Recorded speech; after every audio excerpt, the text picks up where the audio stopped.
جب حضور کی حیات طیبہ کے بعد خلافت انفرادی سے اجتماعی ہو گئی.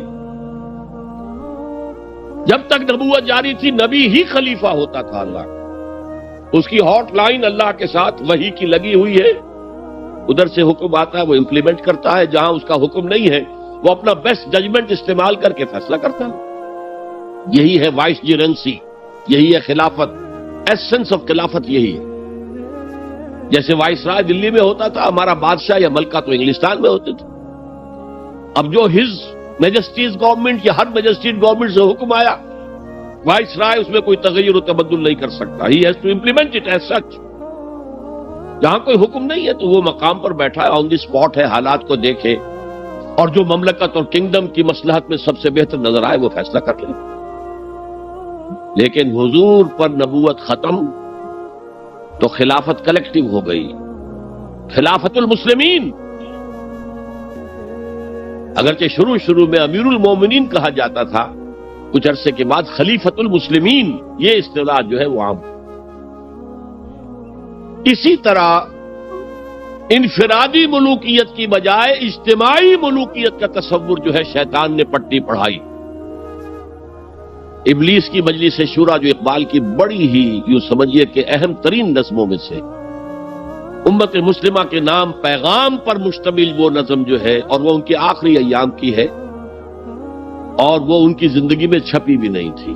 ارمغان حجاز ان کے انتقال کے بعد چھپی ہے, جس میں آخری جو کلام تھا فارسی اور اردو دونوں کا جمع کر دیا گیا, ورنہ اس سے پہلے فارسی علیحدہ چھپتی تھی کتابیں, اردو کی علیحدہ. لیکن اب اتنا کم تھا کہ ان کے لیے علیحدہ کتابیں شائع کرنا مناسب نہیں سمجھا گیا. ابلیس نے مجلس شورا بلائی. ایک مجلس شورا کے جو رکن نے کہا کہ دیکھو جمہوریت کا دور آ گیا ہے, اب ہماری ابلیسیت کو تو بڑا خطرہ ہے, ابلیسی نظام تو ختم ہو جائے گا. جمہوریت توڑ دی بندوں نے آقاؤں کے خیموں کی تناب. یہ تو عوام نے جو ہے اپنے آقا بیرنز اور لارڈز اور بادشاہوں کے خیموں کی تنابیں توڑ دی, گرا دیے خیمے. یہ تو انقلاب آ رہا ہے. میرے آقا وہ جہاں زیر و زبر ہونے کو ہے, جس جہاں کا ہے فقط تیری سیاست پر مدار. ابلیس کیا کہتا ہے بڑے ٹھنڈے انداز میں, ہم نے خود شاہی کو پہنایا ہے جمہوری لباس. جب ذرا آدم ہوا ہے خود شناس و خود نگر. آج آدمی میں ایک سیلف امپورٹنس پیدا ہو چکی ہے. یہ بادشاہ کون ہوتے ہیں جو ہمارے سروں پر مسلط ہے, محلوں میں رہتے ہیں, عیش کرتے ہیں, جو خون پسینہ جو ہے وہ کسان کر رہا ہے. ابھی انڈسٹریل ریولوشن تو نہیں ہوا تھا, وہ ساری بات جو تھی وہ زرعی معیشت تھی. خون پسینہ وہ کرتا ہے, فصل میں سے لائنز شیئر آ کر بیرن اور لارڈ وہ لے گیا, اور اس میں سے ایک حصہ اس نے بادشاہ کو پہنچا, ایک اپنے پاس رکھا. ظالمانہ نظام ہے. تو ہم نے دیکھا کہ انسانوں میں کچھ شعور پیدا ہو گیا, خود شعوری. تو ہم نے ملوکیت کو ڈھال دیا نئے سانچے میں. ہم نے خود شاہی کو پہنایا ہے جمہوری لباس. وہ گندگی جو فرعون کے سر پر ٹنوں کے حساب سے رکھی ہوئی تھی, ہم نے کہا تولا تولا سب میں تقسیم کر دو, ایک ایک ووٹ سب کے ہاتھ میں دے دو اور کہہ دو تم حاکم ہو. ہم نے خود شاہی کو پہنایا ہے جمہوری لباس. جب ذرا آدم ہوا ہے خود شناس و خود نگر. تو نے کیا دیکھا نہیں مغرب کا جمہوری نظام, چہرہ روشن اندروں چنگیز سے تاریک تر. It is the dictatorship of the capitalist, جسے جمہوریت کا نام دیا جا رہا ہے. کھیل ہے, تماشا ہے. تو آج کی دنیا کا سب سے بڑا شرک اسے کوئی جانتا ہی نہیں. وہ شرک فی العقیدہ ان کو معلوم ہے, اور اس کے اوپر فتوے بھی وہ لگا دیں گے. کوئی قبر کے سامنے کھڑے ہو کر کوئی دعا کر رہا ہے, کسی کو رکوع کر لیا, کسی نے سجدہ کر لیا, تو خیر ٹھیک ہے, وہ تو ایک شرک جلی ہو رہا ہے, وہ تو معلوم ہے, اس کی نفی ہو رہی ہے. لیکن یہ وہ تھے شرک جو پہلے تھے. آج کا شرک بالکل اور ہے. آج کا شرک دو میں گنوا دیتا ہوں آپ کو. ایک ہے عوامی حاکمیت کا تصور, ایک ہے مادہ پرستی کا تصور. مادے پر سارا توکل اور اعتماد ہے. اللہ پر کہاں توکل رہا, کہاں اعتماد رہا. میٹیریلزم یہ ایک مذہب ہے، یہ ایک فلسفہ ہے۔ بہرحال اطاعت کے ضمن میں شرک فی الاطاعت کیا ہے؟ انفرادی سطح پر نفس پرستی، نفس کو اپنا معبود بنا لینا۔ اجتماعی سطح پر عوام کی حاکمیت، بدترین شرک۔ اب آئیے محبت، شرک فی المحبت کیا ہے؟ اگر کسی بھی شے اور کسی بھی انسان کی محبت اللہ کی محبت سے بڑھ جانا تو دور کی بات ہے، برابر بھی آ کر ہم نشین ہو گئی، بیٹھ گئی، تو یہ شرک ہے۔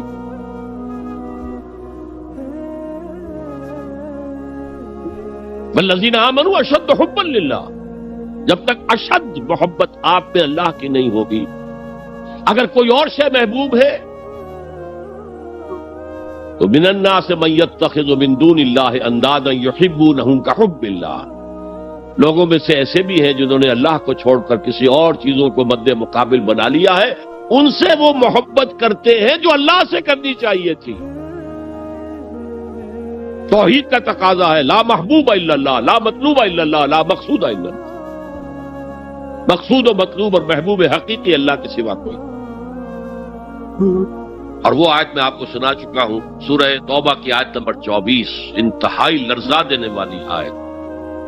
قل ان کان آباؤکم وابناؤکم واخوانکم وازواجکم وعشیرتکم واموال اقترفتموها وتجارۃ تخشون کسادها ومساکن ترضونها احب الیکم من اللہ ورسولہ وجہاد فی سبیلہ فتربصوا حتی یأتی اللہ بامرہ واللہ لا یہدی القوم الفاسقین۔ اے نبی ان کے کان کھول دیجئے، اچھی طرح سنا دیجئے کہ اے لوگو، اے ایمان کے دعوے دارو، اگر تمہیں اپنے باپ، اپنے بیٹے، اپنے بھائی، اپنی بیویاں یا بیویوں کے لیے شوہر اور اپنے رشتہ دار اور اپنے وہ مال جو بڑی محنت سے کما کر کھتے بھرے ہوئے ہیں اور اپنی وہ تجارت جس کی کساد بازاری کا تمہیں اندیشہ رہتا ہے مندہ نہ ہو جائے، اور اپنے وہ محل، اپنی حویلیاں جو تم نے تعمیر کی ہیں اور بہت تمہیں محبوب ہیں، انہیں خوب فرنش کیا ہے، اگر یہ 8 چیزیں محبوب تر ہیں اللہ سے اور اللہ کے رسول سے اور اللہ کی راہ میں جہاد سے، تو جاؤ دفع ہو جاؤ، وہاں بیٹھ کر انتظار کرو یہاں تک کہ اللہ اپنا فیصلہ سنا دے، اور اللہ ایسے فاسقوں کو کبھی ہدایت نہیں دیتا۔ 8 چیزیں۔ اقبال نے بہت خوب کہا ہے، یہ مال و دولت دنیا، یہ رشتہ و پیوند، 5 قریب ترین رشتے آ گئے، باپ، بیٹا، بھائی، زوجین اور رشتہ دار۔ رشتہ و پیوند یہ جوڑنے والا، اور مال و دولت دنیا کی 3 شکلیں آ گئیں۔ دولت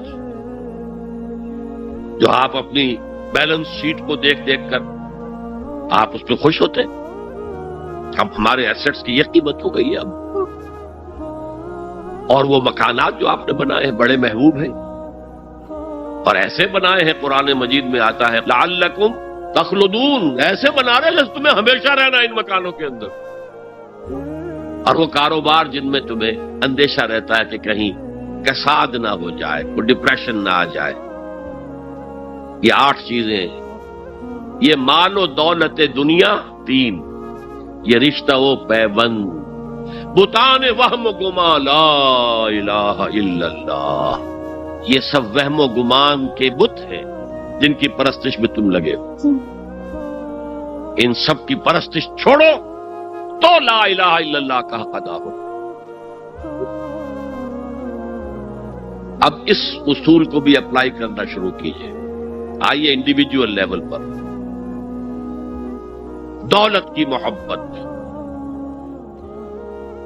اگر آپ کو دولت کی محبت آمادہ کرتی ہے کہ اللہ کے حدود کو پامال کریں، حرام ذرائع استعمال کریں، دولت آنی چاہیے، حلال سے ہو، حرام سے ہو، جائز ہو، ناجائز سے ہو، بائی ہوک اور بائی کروک دولت آنی چاہیے، تو آپ کی محبوب حقیقی کون ہوئی؟ دولت۔ یہ دولت آپ کی معبود ہے۔ کون بڑے سے بڑا موحد اس شرک کا احساس رکھتا ہے؟ اور حضور نے اس قدر کلیئر فرمایا ہے تعس عبد الدینار و عبد الدرہم، ہلاک ہو گیا یا ہلاک ہو جائے، یہ کلام خبریہ ہے یا یہ بددعا ہے؟ تعس عبد الدینار و عبد الدرہم، درہم و دینار کا بندہ ہلاک ہو جائے۔ نام عبد الرحمن ہے، حقیقت میں عبد الدینار ہے، عبد الدرہم۔ درہم و دینار آنے چاہیے،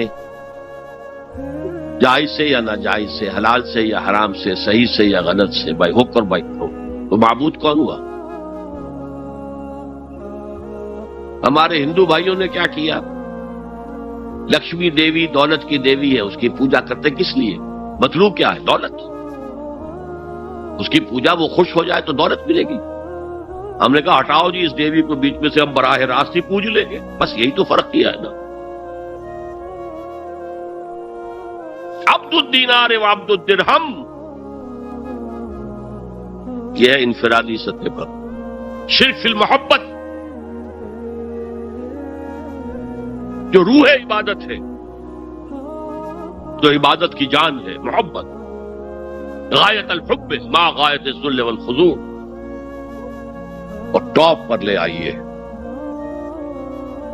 آج کی دنیا اجتماعیت کے میدان میں اگرچہ اب زمانہ بدل رہا ہے، لیکن تقریباً 1 صدی سے نیشن سٹیٹس، وطن کی بنیاد پر قومیت، وطن محبوب ترین شے،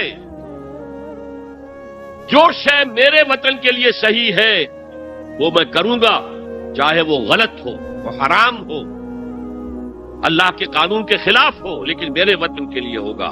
وطن زندہ باد، یہ وطن پرستی۔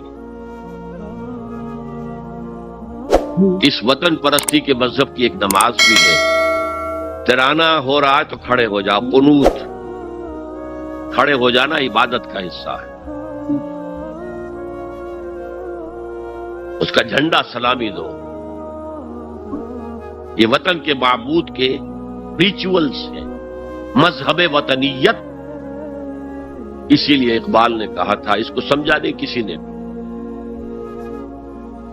اس دور میں میں اور ہے، جام اور ہے، جم اور، ساقی نے بنا کی روش لطف و ستم اور، تہذیب کے آزر نے ترشوائے صنم اور۔ آج کا صنم، آج کا بت کون ہے؟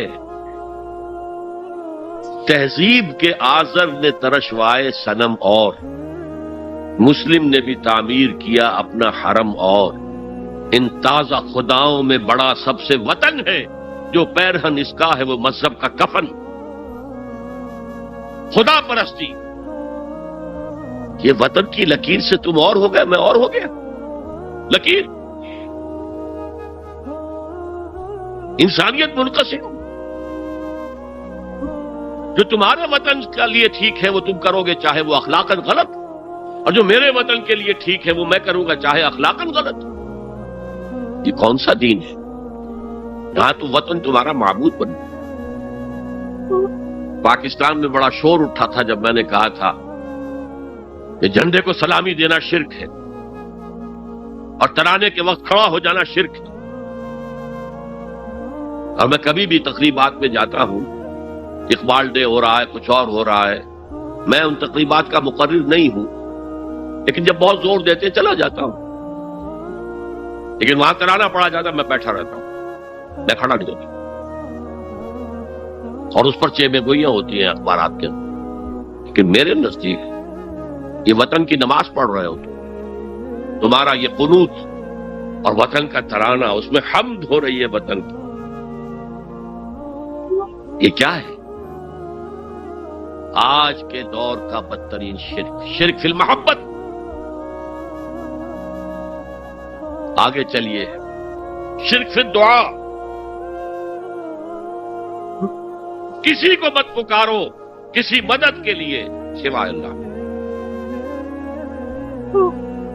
وَأَنَّ الْمَسَاجِدَ لِلَّهِ فَلَا تَدْعُوا مَعَ اللَّهِ أَحَدًا، اللہ کے ساتھ، یعنی ایک تو یہ کہ اللہ کو چھوڑ کر کسی کو پکارنا، ایک ہے اللہ کے ساتھ پکارنا، اللہ کو بھی پکارنا، اوروں کو بھی پکارنا۔ بدترین شرک ہے دعا اللہ کے لیے، ندا اللہ کے لیے۔ اس کا بھی ذرا میں تجزیہ کر دوں آپ. دیکھیے، ایک ہے عام مادی قوانین دنیا کے جو ہے اس کے تحت کسی سے مدد چاہنا. بھائی ذرا مجھے پانی پلا دینا، یہ بھی آپ نے مدد چاہی ہے نا. حضور کے بارے میں تو آیا ہے کہ آپ اتنے خوددار تھے صلی اللہ علیہ وسلم کہ اگر سواری پر ہوتے تھے اور آپ کا کوڑا نیچے گر جاتا تھا تو کسی سے یہ نہیں کہتے تھے کہ یہ کوڑا مجھے اٹھا کے دے دو، بلکہ خود سواری سے اتر کر کوڑا اٹھاتے تھے. تو یہ جو قانون مادی ہے اس کے تحت مدد مانگنا کوئی بری بات نہیں ہے، کوئی غلط بات نہیں. ماورائی اعتبار سے، غیبی اعتبار سے کسی سے مدد مانگنا کسے باشد کوئی ہو، شرک فی الدعاء. ان المساجد للہ فلا تدعوا مع اللہ احد. ایک ہے استعارتن اقبال کہتا ہے ہمالا ہے فصیل کشور ہندوستان. تو یہ خطاب بالکل ایک استعارہ سا ہے.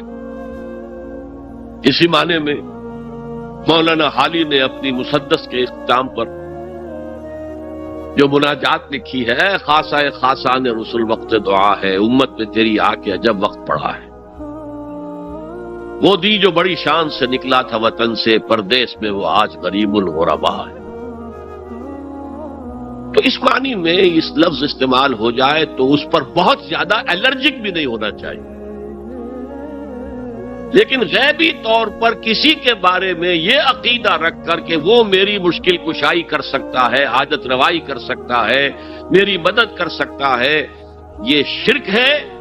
اور اس کے شرک ہونے میں کوئی شک نہیں. ان المساجد للہ فلا تدعوا مع اللہ احد. اب دیکھیے ہمارے یہ فرشتے یہاں بیٹھے ہیں نا، ہم کہہ سکتے ہیں ذرا بھائی میرا یہ کام کر دینا؟ نہیں کہہ سکتے. جبرائیل کو پکار سکتے ہیں، اے جبرائیل ذرا میرا یہ کام کر دینا؟ نہیں. وہ عالم غیب کی شے ہے. کسی ولی اللہ کی روح کو پکار کر کہنا کہ میری یہ مشکل دور کر دے؟ نہیں. اللہ سے کہیں، اللہ کو پکارے، اللہ جس کے ذریعے سے چاہے آپ کی ضرورت پوری کر دے. اس ضمن میں میں کہوں گا کہ شاہ ولی اللہ دہلوی نے ایک بات کہی ہے، اگرچہ مجھے اس کی کوئی دلیل اپنے طور پر انڈیپینڈنٹلی کتاب و سنت میں نہیں ملی ہے، لیکن شاہ صاحب کا ایک مقام مرتبہ ہے جو میری نگاہ میں بہت بلند ہے. میرے نزدیک دو عظیم شخصیتیں عالم اسلام کی، امام ابن تیمیہ اور امام غزالی کو جمع کریں تو شاہ ولی اللہ بنتے ہیں. اتنی عظیم شخصیت. انہوں نے یہ لکھا ہے کہ جو اللہ کے برگزیدہ بندے ہوتے ہیں، اولیاء اللہ، اللہ تعالیٰ ان کی ارواح کو ان کے فوت ہونے کے بعد ملائکہ کے طبقہ اسفل میں شامل کر دیتے ہیں، اور وہ بھی جس طرح وہ ملائکہ اللہ کے احکام کی زمین میں تنفیذ کر رہے ہیں وہ بھی اسی کام میں لگ جاتے ہیں. میں نے عرض کیا کہ میرے پاس انڈیپینڈنٹلی کوئی دلیل نہیں ہے اس کے حق میں، لیکن شاہ صاحب کا فرمانا خود میرے لیے ایک درجے میں دلیل ہے. لیکن یہاں ایک تو یہ نوٹ کرنے کا، ملائکہ کا طبقہ اسفل، ملائکہ کا سب سے نچلا طبقہ، اور اللہ کے حکم کی تنفیذ کرتے تو فرشتے کر رہے ہیں، وہ بھی ہوں. ہمیں سے کیا غرض ہے؟ ہم نہ فرشتے کو پکار سکتے ہیں اور نہ کسی ولی اللہ کو پکار سکتے. پکارو اللہ کو. قال ربکم ادعونی استجب لکم ان الذین یستکبرون عن عبادتی سیدخلون جہنم داخرین. تمہارا رب کہتا ہے مجھے پکارو، مجھ سے مانگو، میں تمہیں دوں گا، تمہاری دعا سنوں گا، قبول کروں گا. اور جو بربنائے تکبر مجھ سے نہیں مانگتے وہ جہنم میں داخل ہوں گے، ذلیل و خوار ہوں گے. حضور نے ایک بات، مجھے متن یاد نہیں ہے، بہت پیاری فرمائی. دیکھو انسانوں سے تم مانگتے ہو کچھ تو ایک دفعہ تو اس کے ماتھے پر، تیوری پر بل پڑ ہی جاتا ہے، یہ کیوں میرے سامنے ہاتھ سوال کیا، کیوں مجھ سے مانگ رہا ہے، چلیے بعد میں کچھ وہ دے ہی دے، کہ ناگوار گزرتا ہے. ارے اس سے مانگو جو کہتا ہے کہ مجھ سے مانگو اور میں دوں گا. وہ نہ مانگنے پہ ناراض ہے اس سے نہیں مانگتے. رات کے آخری ساعتوں میں، یا جسے آپ کہتے ہیں the small hours of the morning، حدیث میں آتا اللہ نزول اجلال فرماتے، جس کو ہم نہیں جانتے کیسے نزول ہوتا ہے. ذات باری تعالیٰ اور اس کے متعلقات کے بارے میں جو بات آ گئی قرآن میں حدیث میں وہ ہم مانتے ہیں. کیسا یہ ہم نہیں جانتے. اس کا ہاتھ ہے کیسا ہے ہم نہیں جانتے. اس کا چہرہ ہے کیسا ہے ہم نہیں جانتے. اس کی ساق ہے، اس کی پنڈلی ہے کیسی ہے ہم نہیں جانتے. وہ سنتا ہے کیسے سنتا ہے ہم نہیں جانتے. کیا اس کے کان ہیں؟ کیا اسے بھی ساؤنڈ ویوز کی ضرورت ہے سننے کے لیے؟ وہ دیکھتا ہے کیسے دیکھتا ہے ہم نہیں جانتے. وہ اترتا ہے کیسے اترتا ہے ہم نہیں جانتے. جو قرآن میں آ گیا حدیث میں آ گیا مان لیجئے بس. باقی یہ متشابہات میں سے ہے. اس کی کھود کرید میں پڑو گے تو فتنے میں مبتلا ہو جاؤ. ابتغاء الفتنۃ وابتغاء تاویلہ.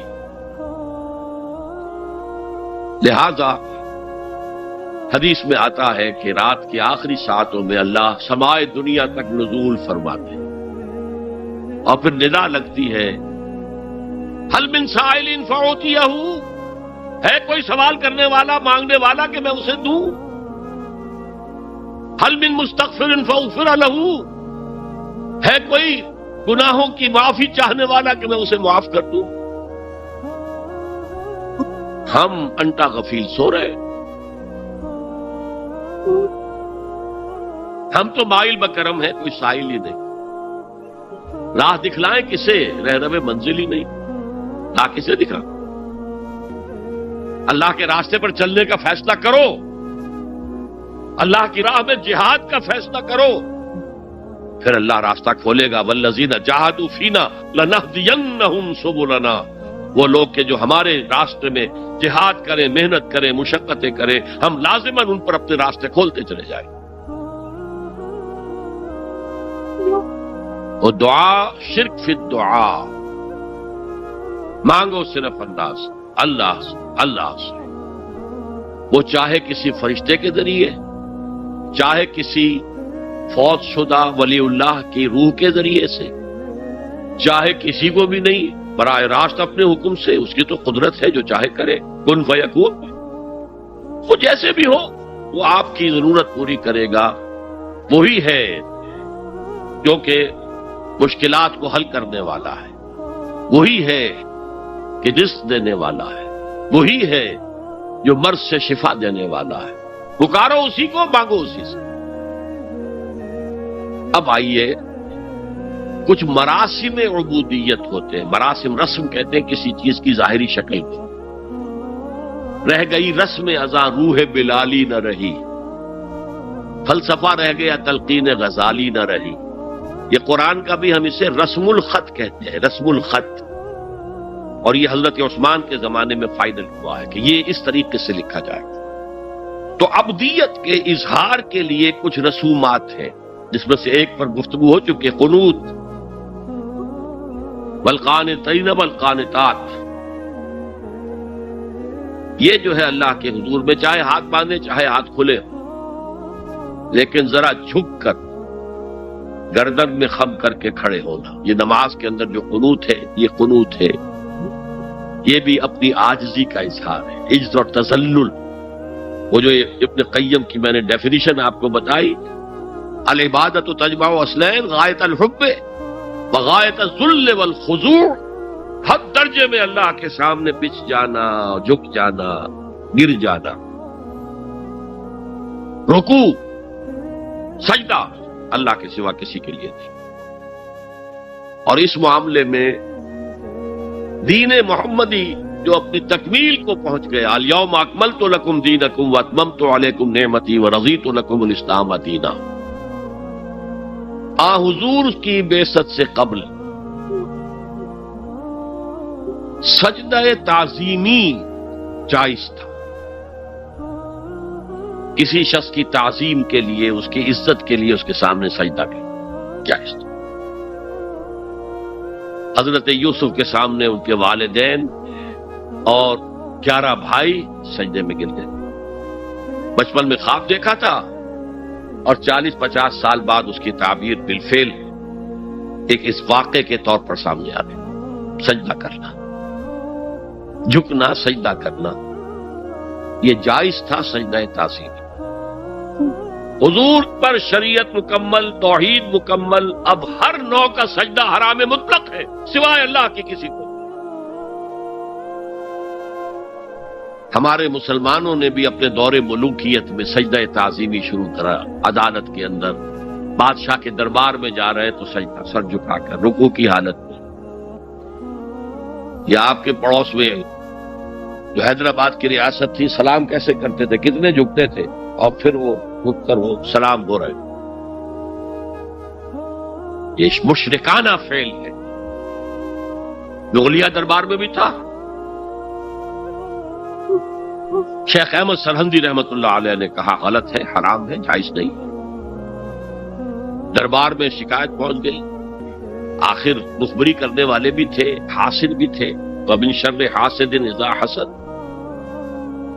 طلبی ہو گئی، بلایا گیا دربار میں حاضری، اور ایسا اہتمام کیا گیا کہ جب حضرت مجدد آگے آئے بادشاہ تک جانے کے لیے تو درمیان میں ایک دیوار سی حائل کر کے اس میں کھڑکی کھول دی کہ اس میں سے جھک کر گزریں گے نا تو رکوع کسی درجے میں تو ہو جائے گا. رکوع بھی سجدے ہی کی ایک شکل ہے، سجدے کا ہاف کہہ لیجئے. لیکن یہ کہ جب آیات سجدہ آتی ہے قرآن مجید میں، وہ عام نمازوں میں دیکھتا ہوں کہ وہ آیات سجدہ والی آیات پڑھی دی جاتی، حالانکہ ان کی ایک خاص کیفیت ہے. تراویح میں تو پڑھی جاتی ہے لیکن پہلے بتا دیتے ہیں کہ یہ دوسری رکعت میں یا پہلی رکعت میں سجدہ آ رہا ہے تو لوگ تیار ہوتے ہیں. رکوع بھی اگر فوراً ہو جائے آیت سجدہ کے بعد تو اس سے بھی اس سجدے کا حق ادا ہو جاتا. بہرحال حضرت شیخ مجدد رحمت اللہ علیہ دربار میں آئے تو اس کھڑکی میں سے پہلے پاؤں گزارے، پھر اپنا سر نکالا. کہ جیل میں ڈال دیے گئے، کوئی پرواہ نہیں. حاضر ہوا میں شیخ مجدد کی لحد پر، وہ خاک کے ہے زیر فلک مطلع انوار. گردن نہ جھکی جس کی جہانگیر کے آگے، جس کی نفس گرم سے ہے گرمی احرار.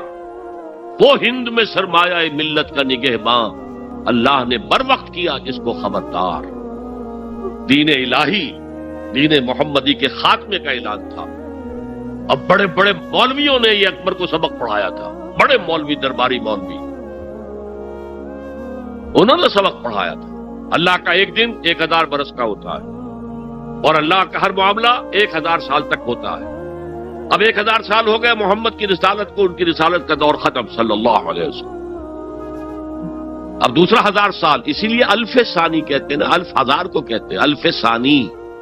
یہ دوسرا 1000واں سال جو شروع ہو گیا ہے، اس میں ایک نئے دین کی ضرورت ہے. وہ دین اکبری ہے، دین الہی ہے. اور دین الہی کیا تھا؟ یہ ایک بہت بڑی سیاسی تدبیر تھی، اصل میں بہت بڑی سیاسی تدبیر، اور اس کا ظہور بعد میں بھی ہوا ہے ہندوستان کی سرزمین میں. وہ یہ کہ ہندوستان کی ترقی میں جو چیز سب سے بڑی رکاوٹ ہے وہ مذہبی اختلافات ہیں. لہذا ایسا کرو، سارے مذاہب جو ہیں اسے ہاون دستے میں ڈالو، کوٹ کوٹ کے چورا چورا کر کے بناؤ صفوف، اور یہ مذہب سب کا ہو جائے تو مذہبی اختلافات ختم ہو جائے. دوسری بات ان کی سمجھ میں یہ آ گئی کہ اصل میں اختلاف رسالت اور شریعت کی بنیاد پر ہوتے ہیں. لہذا دین الہی، بس خدا کو مانو، بس رسالت وغیرہ کو چھوڑو. خدا تو سب کا رب ہے، اسے آپ پرماتما کہہ لے، مہادیو کہہ لے، جو چاہے کہہ لے، اللہ کہہ لے، رام کہہ لے.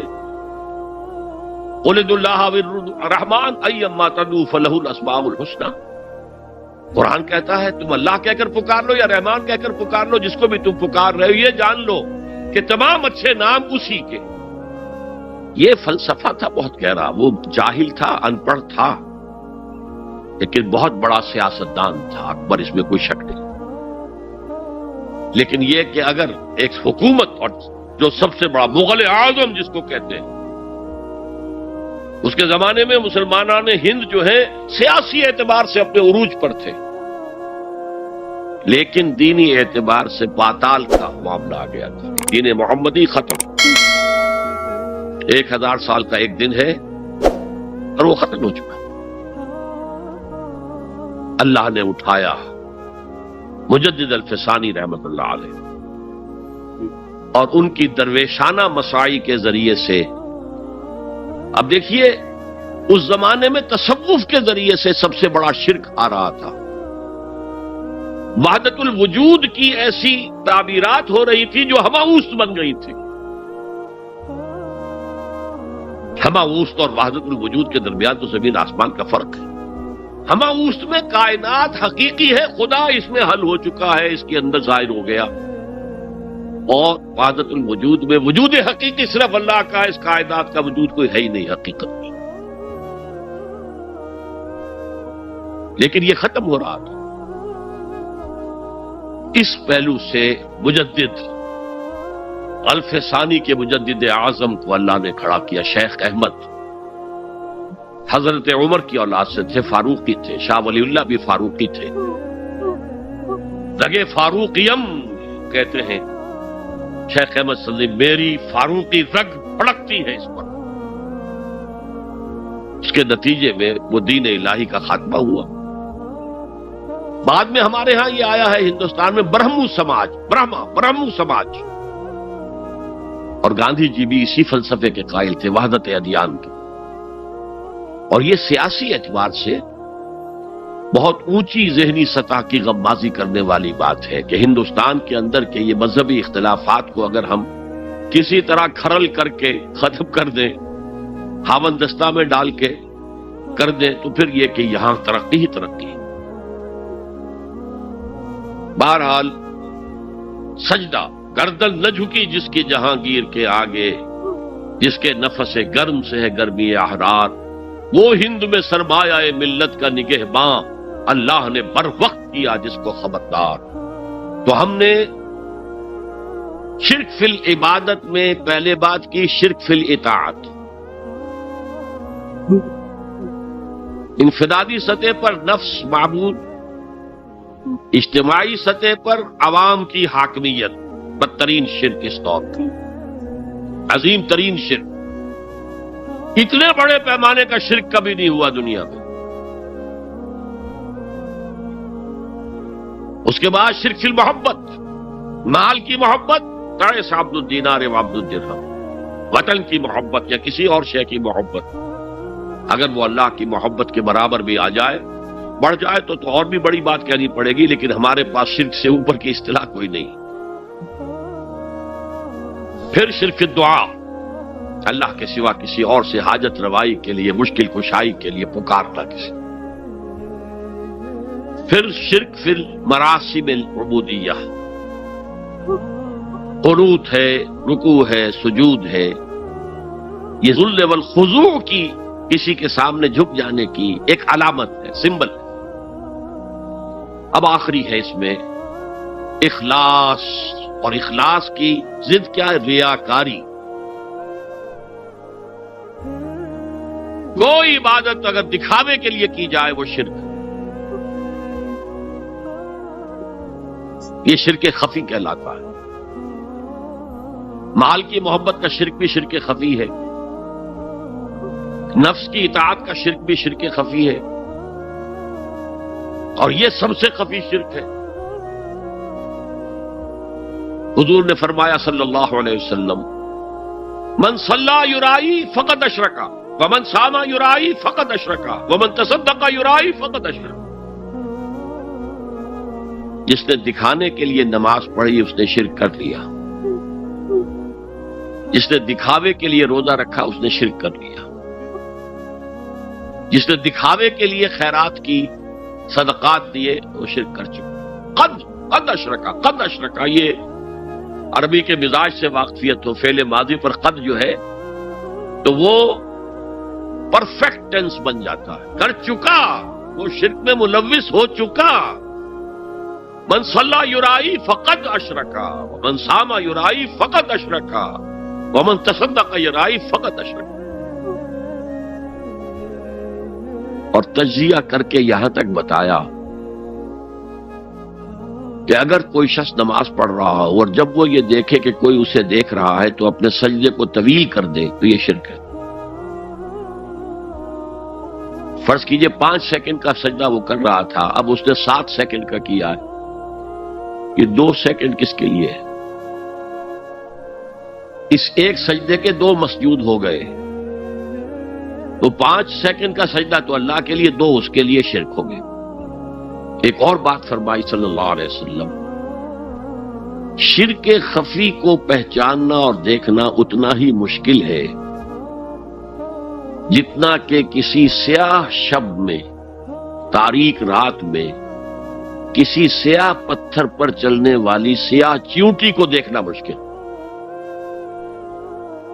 تشبیہ کا بلاغت اور فساد کی انتہا ہے، جیسے میں نے عرض کیا تھا کہ ایک جوڑے کی 2 جوتیوں کے مابین جو مشابہت ہے، امت مسلمہ اور سابقہ امت بنی اسرائیل کی، ان کے اوپر جو حالات وارد ہوئے ان میں وہی مشابہت۔ تاریک شب ہے، سیاہ پتھر ہے، اس پر سیاہ چیونٹی رینگ رہی ہے، جتنا اس کو دیکھنا مشکل ہے اتنا ہی شرک خفی کو پہچاننا مشکل۔ کدھر کدھر سے آپ پر حملہ آور ہو جائے گا، کدھر کدھر سے آ کر آپ کی عبادت میں، آپ کی توحید میں نقب لگائے گا، اس کا آپ کو اندازہ ہو نہیں سکتا۔ بڑا مشکل ہے، بہت زیادہ چوکس رہنے کی ضرورت ہے، اور اس کا علاج بتایا گیا ہے خاص طور پر عبادات کے ضمن میں، کہ کچھ نہ کچھ عبادت نفل بھی کی جائے، اور نفل عبادت اس طور سے کی جائے کہ کسی کو پتہ نہ چلے۔ اب ہمارا حال یہ ہو گیا ہے کہ ساری، اگر کوئی عشاء کی 17 رکعتیں پڑھتا، سب کی سب مسجد میں پڑھتا، حالانکہ صحابہ کے دور میں مسجد تھی فرائض کی ادائیگی،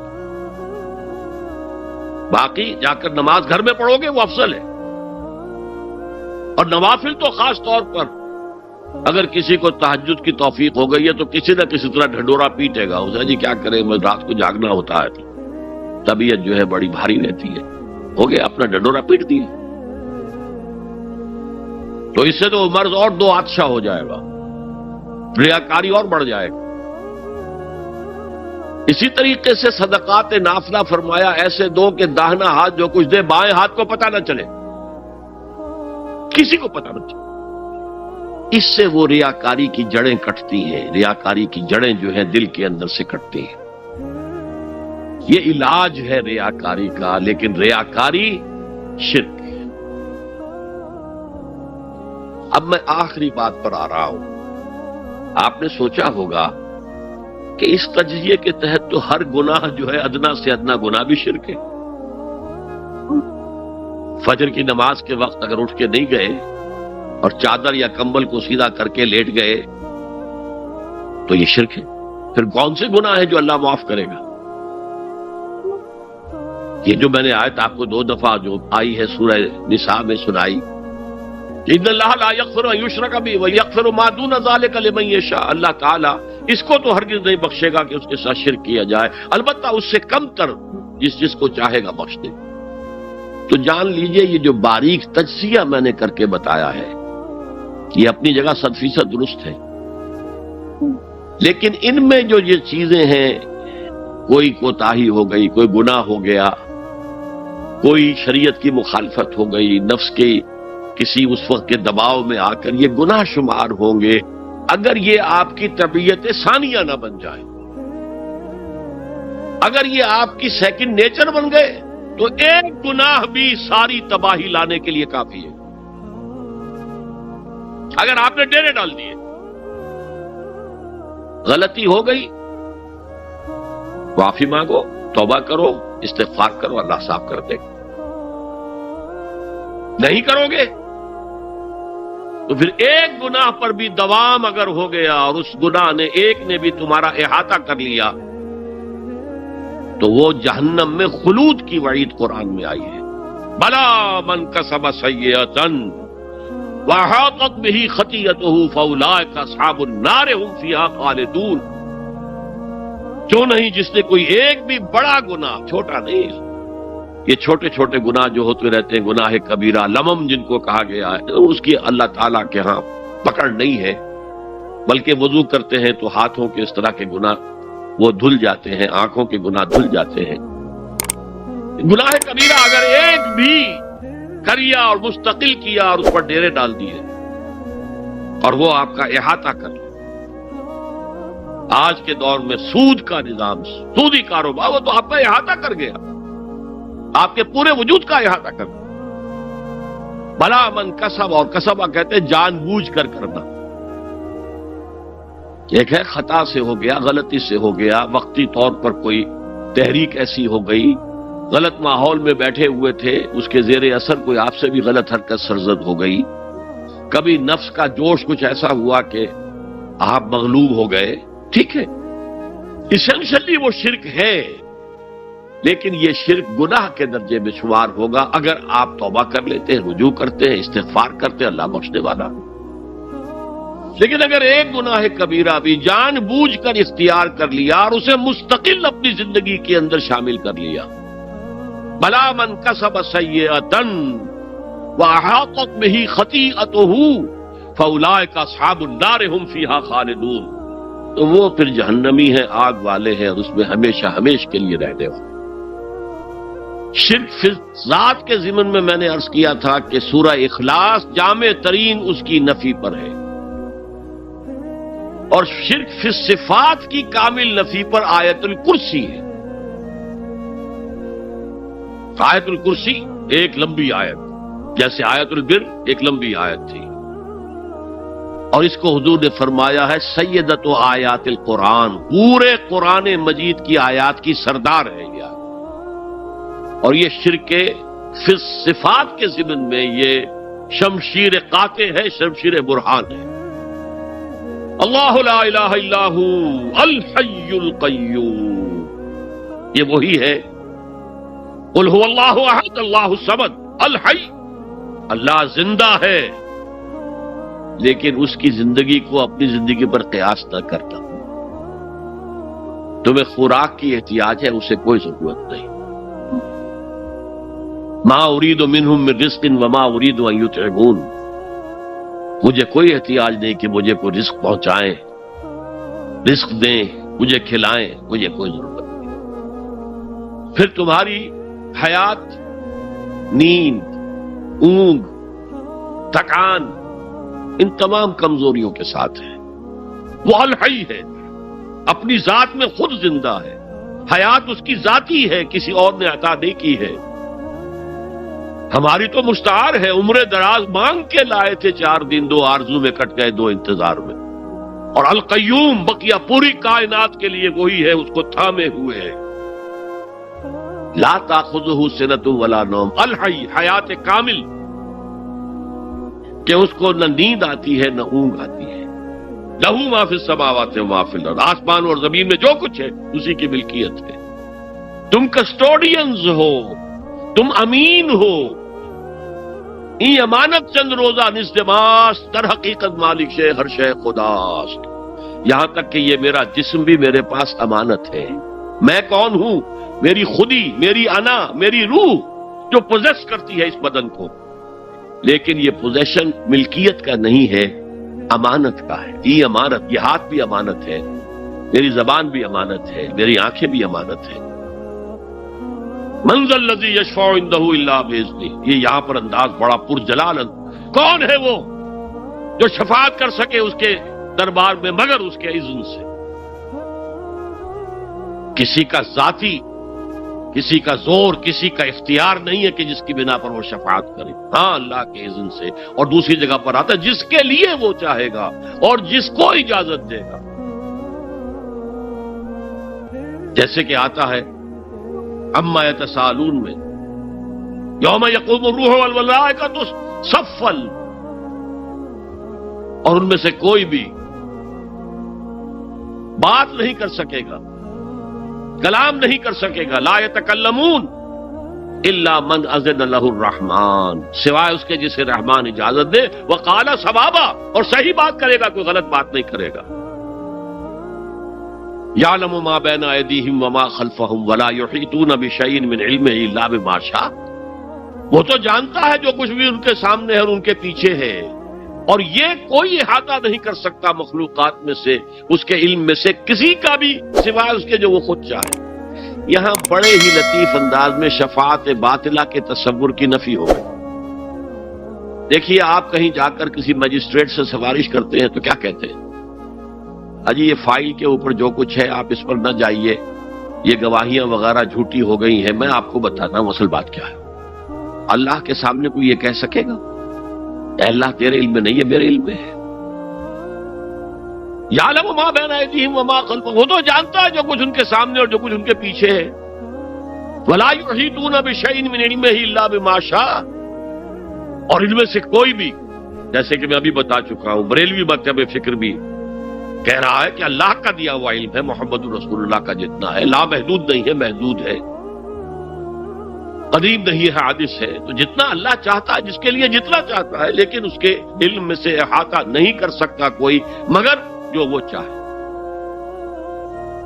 وسع کرسیہ السماوات والارض، اس کا اقتدار چھایا ہوا ہے، مستولی ہے، آسمانوں پر بھی اور زمین پر بھی۔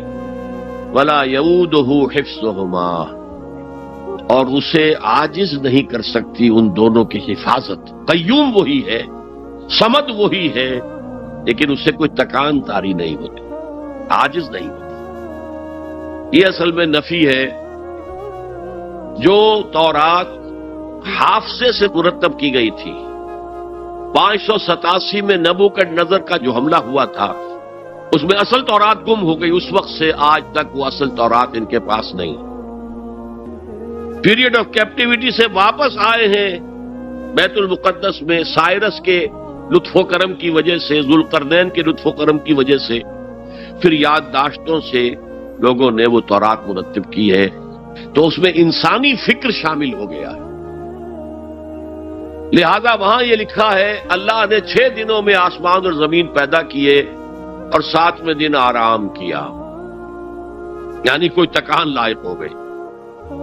قرآن نے کہا، اللہ تعالیٰ نے فرمایا سورہ قاف میں، وَلَقَدْ خَلَقْنَا السَّمَاوَاتِ وَالْأَرْضَ وَمَا بَيْنَهُمَا فِي 6 أَيَّامٍ وَمَا مَسَّنَا مِن لُغُوبٍ، یقیناً ہم نے آسمان اور زمین اور جو کچھ ان دونوں کے مابین ہے انہیں 6 ہی دنوں میں پیدا کیا۔ وہ بات ٹھیک ہے، لیکن ہمیں کوئی تکان لائق نہیں ہوئی کہ ہمیں کسی آرام کی ضرورت ہے۔ لا یؤودہ حفظہما وہو العلی العظیم، العلی وہی ہے سب سے بلند و بالا، لتکون کلمۃ اللہ ہی العلیٰ، تاکہ اللہ کا کلمہ سب سے سربلند ہو جائے، اور وہی عظیم ہے، عظمت والا۔ اللہ تعالیٰ مجھے اور آپ کو اس سے بچائے، اپنے سابقہ زندگی کے گناہوں پر توبہ کرنے کی اور اللہ سے استغفار طلب کرنے کی توفیق عطا فرمائے، اور اپنے دینی فرائض کی انجام دہی کے لیے کمر بستہ ہو جانے کا عزم مصمم کر لینے کی توفیق عطا فرمائے۔ اقول قولی ھذا واستغفر اللہ لی ولکم ولسائر المسلمین والمسلمات۔ اب ہم سوالات کا سیشن شروع کرتے ہیں۔ پہلا سوال ہے، اگر کسی مسلمان کو یہ نہیں معلوم ہو کہ وہ جو کر رہا ہے وہ عمل شرک ہے یا نہیں، تو کیا اس کا یہ شرک معافی کے قابل ہوگا؟ دیکھیے، اگرچہ قانون تو یہ ہے دنیا کا، ignorance of law is no excuse، قانون سے عدم واقفیت کوئی عذر نہیں ہے، قانون تو پھر پڑھتا ہے، لگتا ہے، لاگو ہوتا ہے، عائد ہوتا ہے، لیکن اللہ کے ہاں ایسا نہیں ہے۔ وہ ہر شخص سے اس کے اپنے حالات کے اعتبار سے حساب لے گا، کن حالات میں پیدا کیا گیا، کیا جینز اس کو دیے گئے تھے، کن حالات میں وہ پلا بڑھا ہے، اس کے انوائرمنٹل فیکٹرز کیا تھے، پھر یہ کہ جن لوگوں کی ذمہ داری تھی کہ اسے دین کا پیغام پہنچائے انہوں نے کوتاہی کی، اور اگر اس کی وجہ سے یہ لا علم رہا اور اس نے بات کو نہیں سمجھا تو میں سمجھتا ہوں اللہ تعالیٰ نرمی فرمائیں گے۔ باقی یہ کہ بخشش یا سزا دینا یہ اللہ کا اختیار مطلق ہے،